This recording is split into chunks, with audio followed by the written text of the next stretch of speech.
Yes, welcome to another video and welcome to the rather sparse confines of Zurich's main bus station. Today I am taking a brand new sleeper bus on its very first outing. We're off to Amsterdam with Twiliner, and for once I really have no idea what I'm stepping into. Let's go and check it out. Sleeper buses are one of the staple forms of travel in many parts of the world, with India having by far the biggest share of the market. But they also have a reputation for being slow and uncomfortable, and they're not seen in Europe, where the plane and train are king.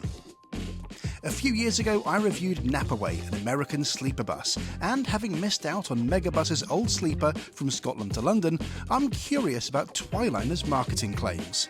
First and only bus seat in Europe that transforms into a bed at the touch of a button. All I could see online were some 3D renders, but this looks like the real deal. And today I'll be on the very first Twiliner bus service from Zurich, calling at Basel, Luxembourg, Brussels, Rotterdam and Amsterdam, covering around 1,000 kilometers by road in the dead of night and taking 12 hours. My evening starts at the Christmas market in Zurich Hauptbahnhof, and it's not just the eggnog and fairy lights attracting me here. Zurich bus station, where we'll be leaving from, is pretty Spartan, and this is as good a place as any to kill the hours between dinner and departure.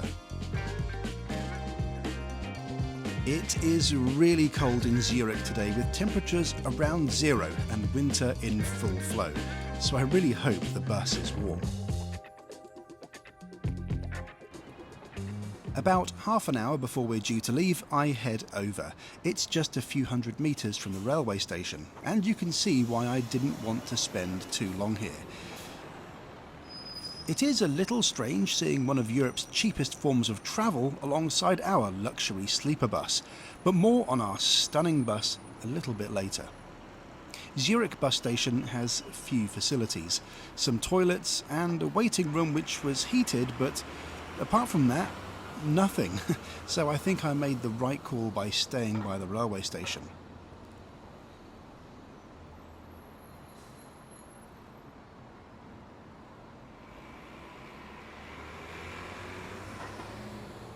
And here she is. Our double-decker Dreamliner is ready to board on its first ever trip carrying paying passengers. And, so you know, the fares start from a pretty steep 150 Swiss francs one way. Twiliner has also just launched a route from Zurich to Barcelona too. They're targeting routes which don't currently have sleeper trains and hoping to bring a similar experience to the roads. And regardless of whatever else happens tonight, one thing's for sure, we won't run out of toilet paper. Twiliner has just 21 lie-flat seats per bus, each of which converts into a bed and a downstairs communal area. It's obvious as soon as I step aboard that this really is no ordinary bus. The finishes here are more like an apartment or a hotel, and there's a very impressive free-to-use Nespresso coffee machine fixed into the console, which I'll definitely have use for tomorrow morning. Elsewhere, some sundries are for sale, payment for which works on an honesty method, and there's also a beer and wine fridge and a fresh water tap.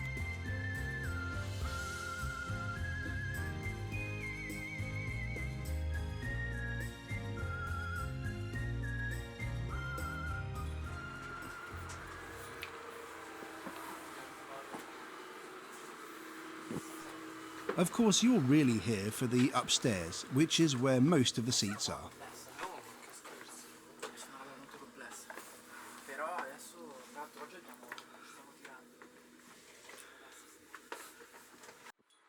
Tonight, I'm right at the front in seat number 1, and I'm pretty impressed at what I find.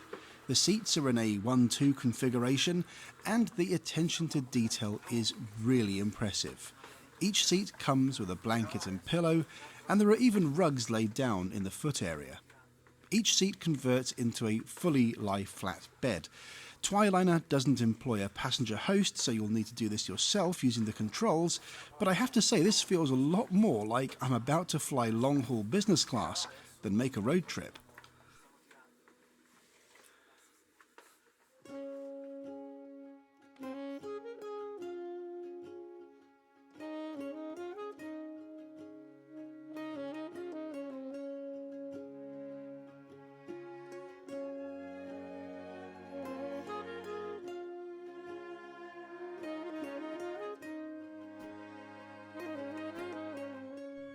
We depart right on time at 9:30 p.m. sharp.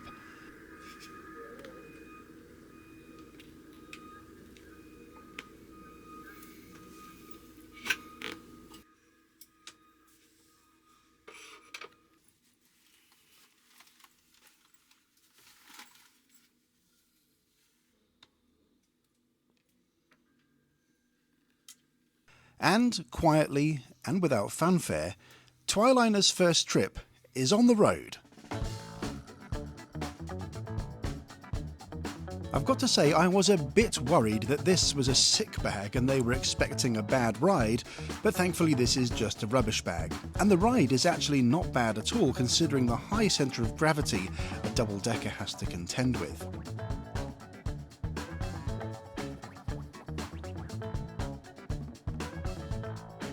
The seats themselves are pretty comfortable, though they are a little firmer than I expected. Power is available via USB, just here, and there is also a detachable table which fixes into a couple of slots, and quite sturdy it is too.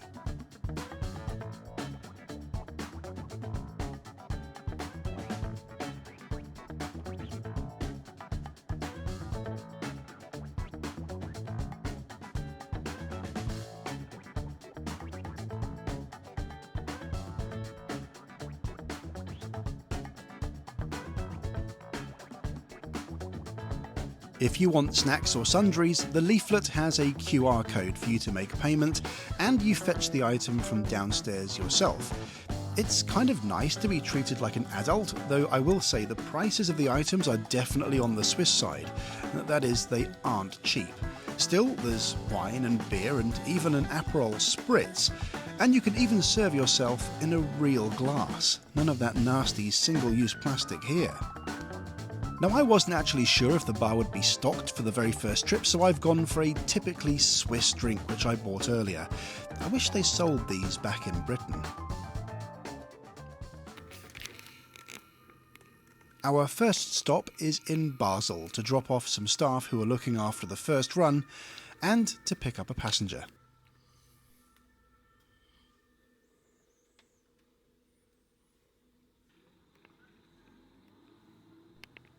We're stopped for only a moment, and just like that, we're off and over the invisible border into France.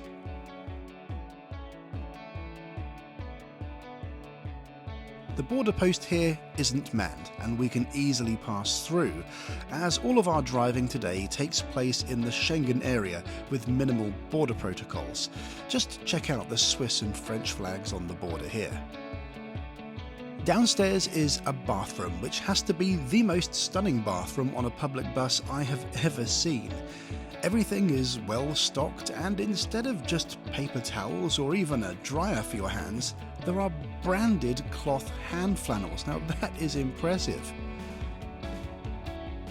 This mirror is also pretty expensive looking.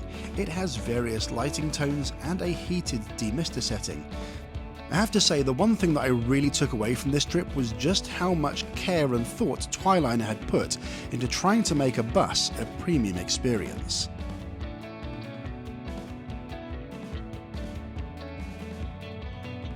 The downstairs saloon is not being used for passengers tonight, we're not full, and I can better show you the branding and the very small overhead racks. These will take just a laptop bag or a jacket at best.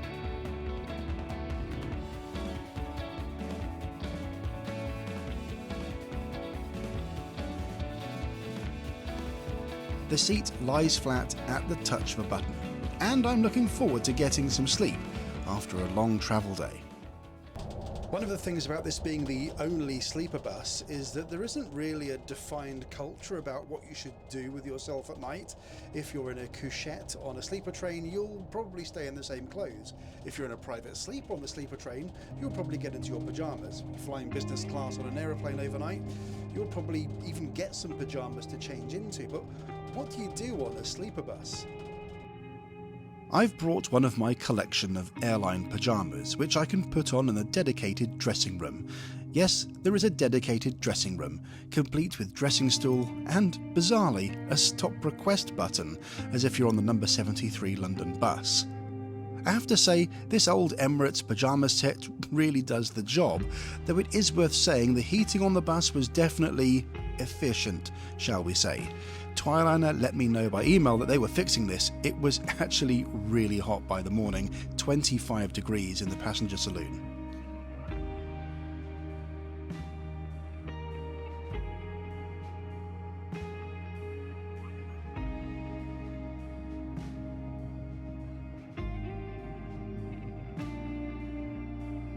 Twiliner provides Wi-Fi, which maintains a fairly reasonable speed on the move.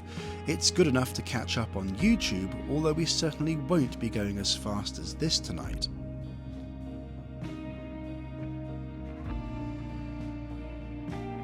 As you would expect by now, the bedding is all bespoke too. And the bed is genuinely comfortable, even with your legs strapped in as well as your body, which is required to keep you safe when laid flat.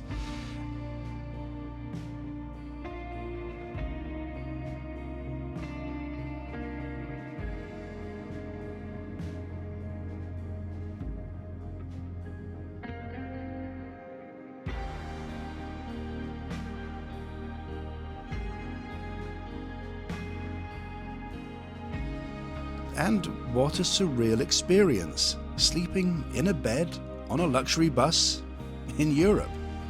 Good night.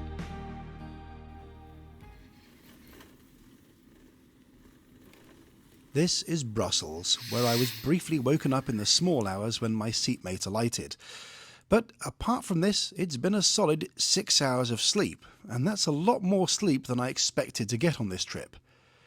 We don't need to stop at Rotterdam today, as there are no bookings there, and we're on the home straight for an early arrival into Amsterdam.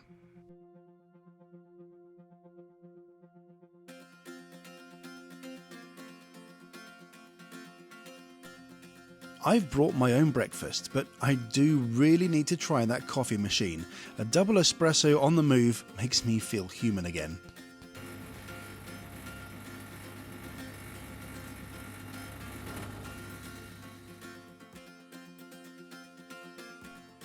We are now unmistakably in Amsterdam, as the flat countryside gives way to metro and suburban trains. Oh, and check out the Eurostar to London sneaking out as we approach our destination.